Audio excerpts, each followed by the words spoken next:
आती है तो सिर्फ पानी नहीं सूखता, सूखने लगती है इंसाफ की उम्मीद भी। मैं हूं निशा रावत और आज ई खबर मीडिया पर हम आपको दिखा रहे हैं एक ऐसी हकीकत जो कागजों में सरकारी जमीन है लेकिन हकीकत में बनी है मुनाफे का शिकार। 55 वर्षों से होती रही खेती, अब भूमाफिया की नजर।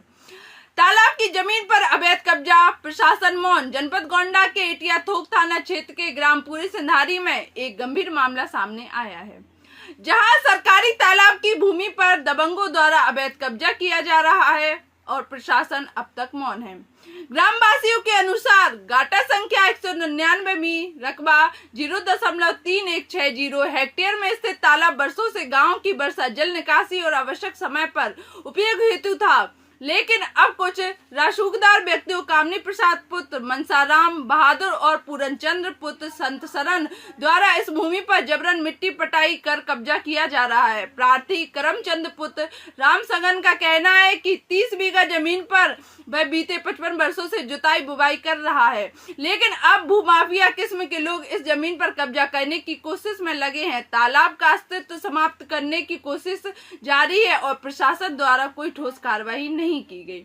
करमचंद द्वारा कई बार प्रशासन से शिकायत की गई है, जिसमें 23/8/2022 को भी एक लिखित प्रार्थना पत्र उप जिलाधिकारी को भी प्रेषित किया गया था, लेकिन लगभग 3 वर्षों के बाद भी जांच या कार्रवाई की कोई खबर नहीं है। ग्रामीणों में इस स्थिति को लेकर भारी आक्रोश है। उनका कहना है कि यदि प्रशासन समय रहते कार्रवाई नहीं करता है तो वे सामूहिक रूप से आंदोलन करने को मजबूर होंगे। अब सवाल यह उठता है कि क्या सरकारी भूमि को बचाने में प्रशासन असमर्थ है?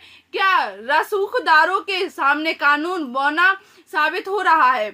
आखिर कब तक भूमाफिया ग्रामीणों की जमीन और जल स्रोतों को निगलते रहेंगे? प्रशासन से ग्रामीणों की मांग है कि तत्काल प्रभाव से स्थलीय निरीक्षण कराकर दोषियों के विरुद्ध उचित धाराओं में FIR दर्ज कर कड़ी कार्रवाई की जाए।